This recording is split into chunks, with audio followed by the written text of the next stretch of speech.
شادی شدہ زندگی کو کامیاب بنانے میں کئی عناصر کار فرما ہوتے ہیں، جیسے جیون ساتھی کا انتخاب، نفسیاتی اور جذباتی توازن، باہمی کمیونیکیشن اور گھر میں اپنی ذمہ داریوں کو سمجھداری سے نبھانا۔ شادی ایک ایسا رشتہ ہے جس میں دونوں افراد کو اپنی شخصیت اور خیالات کو ایک دوسرے کے قریب لانا ہوتا ہے۔ آج ہم بات کریں گے کہ کیسے جیون ساتھی کے انتخاب میں درست معیار کو اپنانا، ذہنی اور جذباتی توازن برقرار رکھنا اور رابطے کی صلاحیت کو بہتر بنانا یہ شادی شدہ زندگی میں خوشیاں لا سکتا ہے۔ میرڈ لائف میں سائیکولوجیکل اور ایموشنل مینجمنٹ کیسے کی جاتی ہے، اختلافات کو سنبھالنے کا طریقہ کار کیا ہوتا ہے، کمیونیکیشن کو کس طرح سے بہتر بنایا جا سکتا ہے، اور سب سے امپورٹنٹ سگڑ بہو اور سمجھدار داماد بننے کے اصول کیا ہیں، ان سب پر بات کرنے کے لیے ہمارے ساتھ اسٹوڈیو میں موجود ہیں لائف مینٹورنگ کوچ سید سمر احمد نے جوائن کیا ہے۔ سمر صاحب بہت شکریہ آپ کے وقت کے لیے۔ سب سے پہلا جو مرحلہ ہے وہ تو یہ ہے جیون ساتھی کا انتخاب جب آپ نے کرنا ہے تو اس وقت کون کون سی ایسی چیزیں ہیں جو ہمیں اپنے ذہن میں رکھنی چاہیے؟ اچھا، یہ تو اتنا ایک طویل موضوع ہے کہ میں نے 1 آور کی اسپیچ ابھی پچھلے ہفتے ڈیلیور کی ہے اس پہ۔ جی، تو اس کے اندر یہ چیز کہ بہت سارے اسپیکٹس ہوتے ہیں جن کو ذہن میں رکھنا ہوتا ہے، بہت ساری ڈائمنشنز ہوتی ہیں جن کو ہم سامنے رکھ سکتے ہیں، لیکن میں اس سے زیادہ اس سوال کے جواب کے اندر یہ بہتر سمجھتا ہوں کہ یہ بتا دوں کہ کون سی چیزیں ہیں جن کو سامنے نہیں رکھنا چاہیے۔ ٹھیک ہے۔ تو ایسے کچھ سٹینڈرڈز ہوتے ہیں جو ہر ایک شخص کو ضرور سیٹ کرنے چاہیے اپنے جیون ساتھی کے، لائف پارٹنر کے انتخاب میں، اور وہ 3 4 5 سے زیادہ نہیں ہونی چاہیے۔ یعنی ہم ہر چیز کے اندر اگر آئیڈیل کی طرف جائیں گے تو ایسا آئیڈیل نہیں ہوتا زندگی کے اندر، یہ اپس اینڈ ڈاؤنز ہوتا ہے زندگی میں، اس میں ہمیں سیکھنا ہوتا ہے۔ تو وہ منیمم سٹینڈرڈز ہم ضرور کوچنگ کے اندر بھی سیٹ کرواتے ہیں اور وہ کرنی چاہیے۔ مثال کے طور پہ کوئی کہتا ہے کہ میں مار برداشت نہیں کروں گی، ایبیوسو لینگویج برداشت نہیں کروں، کوئی کہتا ہے نارکوٹکس میرے لیے ناقابل برداشت ہے۔ تو اس طرح کے، کوئی کہتا ہے کہ تعلیمی معیار اگر ہے تو وہ گریجویشن ہونا چاہیے۔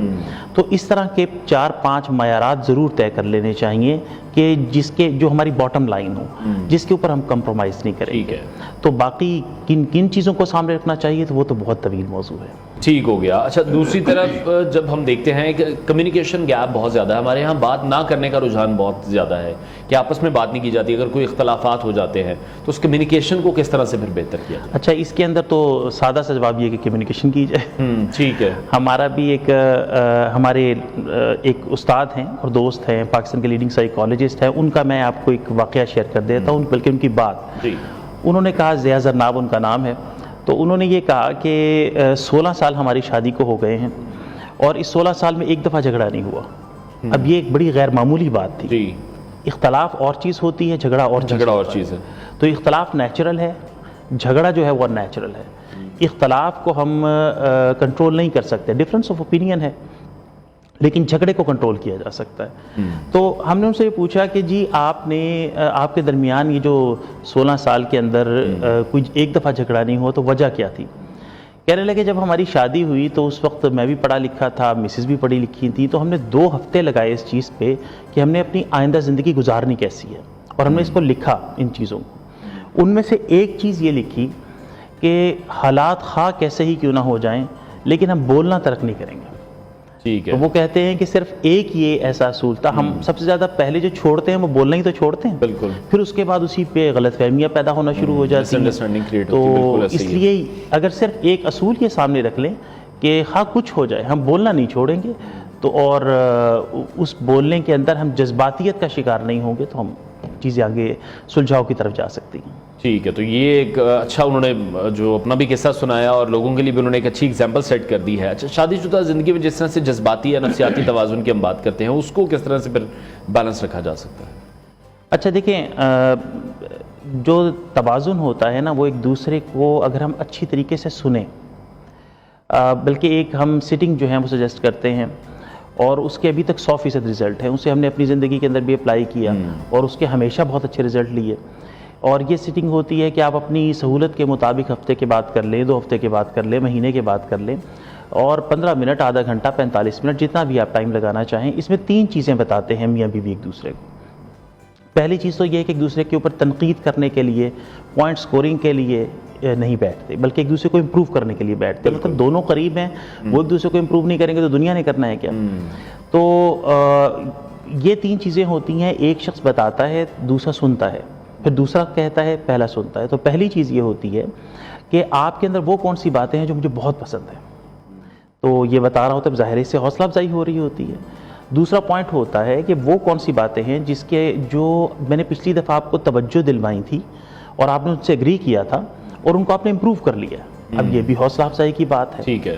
اور اس میں الفاظ بہت اہم ہے. تیسری چیز کو دیکھیے گا کہ ہم یہ نہیں کہہ رہے کہ آپ میں کمیاں کیا ہیں, ہم یہ نہیں کہہ رہے کہ آپ میں نقائص کیا ہیں, بلکہ ہم یہ کہہ رہے ہیں کہ ایریاز آف امپروومنٹ کیا ہے میرے خیال میں. بات کرنے کا طریقہ, جو لفظوں کا چناؤ ہے, آبویسلی دیکھیں الفاظ جو ہوتے ہیں وہ زخم بھی لگاتے ہیں اور وہ گہرائی میں جا کے متاثر بھی کرتے ہیں. ٹھیک ہے. تو الفاظ ہی ہیل بھی کرتے ہیں. یعنی میں آپ کو لطیفہ سناتا ہوں, آپ ہنستے ہیں, میں کسی کو گالی دے دیتا ہوں, غصے میں آ جاتے ہیں, تو یہ الفاظ ہی تو ہیں. الفاظ ہی ہیں. تو اس لیے ان کا چناؤ بہت اچھا ہونا چاہیے. یہ ہیل بھی کرتے ہیں, یہ زخمی بھی کرتے ہیں. ٹھیک ہے. لیکن سمجھ صاحب, آپ یہ سمجھتے ہیں کہ ہمارے معاشرے میں یہ بات کرنے کا اس طرح سے رجحان نہیں ہے؟ جو بچوں کی شادیاں ہوتی ہیں, جیسے آج تو ہم اس چیز کو ڈسکس کر رہے ہیں اپنے پروگرام میں, لیکن کہیں نہ کہیں اگر ہم اپنے دیکھیں, اسکول میں دیکھیں, کالجز میں دیکھیں, یونیورسٹیز میں دیکھیں, اس چیز پر بھی اس طرح سے کوئی گائیڈ لائن نہیں ہے. بچوں کی شادیاں ہوتی ہیں, پھر آپس میں ان کے جھگڑے بھی ہوتے ہیں, کمیونیکیشن ایک گیپ رہتا ہے, فیملیز بھی کہیں نہ کہیں انٹرفیئر کرتی ہیں, تو پھر وہ نیگیٹیوٹی کی طرف ہی چلا جاتا ہے. پہلی چیز تو یہ آپ نے کہا کہ اس کے اوپر بات نہیں ہوتی, ہم ابھی بات کر رہے ہیں, تو اس کے اوپر مستقل بات ہونی چاہیے. یہ ہر ایک کا مسئلہ ہے, یعنی آپ کا بھی مسئلہ ہے, یہ میرا بھی مسئلہ ہے, پورے معاشرے کا مسئلہ ہے, ہر گھر کی کہانی ہے.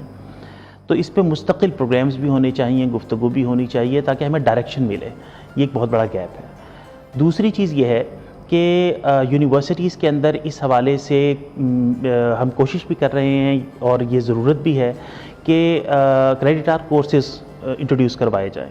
وہ نہیں تو پہلے مرحلے کے اندر ڈپلوما کورسز آئیں, وہ نہیں تو پہلے مرحلے میں ورک شاپس آ جائیں. ٹھیک ہے. لیکن یہ جو ڈوپامن بوسٹ اور جذباتی ہو کے لوگ ایک دوسرے کو یونیورسٹیز میں لائک کرتے ہیں, بعد میں ہم یہ ان چیزوں کا سامنا کرتے ہیں کہ یہ لو میرجز کیوں ناکام ہو جاتی ہیں. تو ایکچولی وہ ڈوپامن بوسٹ ہوتا ہے, ہم پسندیدگی کو محبت سمجھ لیتے ہیں, اور وہ جب نارملائز ہوتا ہے تو وہ جھگڑے اور اس کو کس طرح سے ڈیفرینشیٹ کیا جا سکتا ہے؟ جو پسندیدگی کو آپ کہہ رہے ہیں کہ وہ محبت ہمیں اس وقت لگتی ہے. پسندیدگی جو ہوتی ہے یہ تو یہ ہے کہ آپ نے ماشاءاللہ اتنی اچھی شوٹنگ کی ہوئی ہے, اب آپ مجھے پسند ہی آئیں گے نا. میں یہ تو نہیں کہوں گا کوئی اچھا چہرہ دیکھ لیا ہے تو میں یہ نہیں کہوں گا کہ مجھے نفرت ہو گئی ہے, میں اس کی تعریف ہی کروں گا. یہ ہے پسندیدگی. اب پسندیدگی کو محبت بننے میں کچھ مرحلے چاہیے ہوتے ہیں, کچھ ٹائم چاہیے ہوتا ہے, اور اس کے اندر انسان کے پاس اچھا خاصا وقت ہوتا ہے جس کے اندر وہ یہ جان سکتا ہے کہ مجھے اپنی زندگی گزارنی کس کے ساتھ ہے, اس کے اندر کیا کوالٹیز ہونی چاہیے, کیا ٹریٹس ہونے چاہیے, کون سی چیزیں ہیں جو ان کمپرومائزنگ ہیں, جو میرے لیے باٹم لائن ہیں. تو ان سب چیزوں کے اوپر وہ اس کے پاس ٹائم ہوتا ہے. تو پسندیدگی کو محبت بننے میں ٹائم لگتا ہے.